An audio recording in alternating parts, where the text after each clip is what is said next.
par dana prije finala Elite 7 pojavio se Anitin snimak iz onog hotela gdje ona ulazi u neku sobu i posle toga ulazi i još jedan muškarac, a jedan je ušao prije Anite.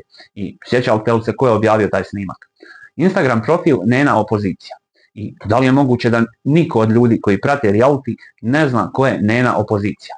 Ja znam da je taj profil u Elite 7 najviše podržavao Staniju i Asmina.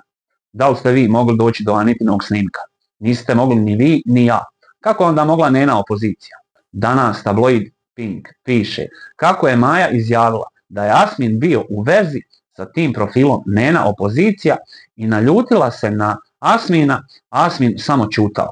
Baš zato ja i mislim da je ovo sve njihova igra i da samo hoće da podignu popularnost Neni Opoziciji i to je to. I Asmin i Maja znaju da je Asmin pobjednik Elite 9. Ja mislim da to zna i Nena Opozicija. A ko stoji iza tog profila?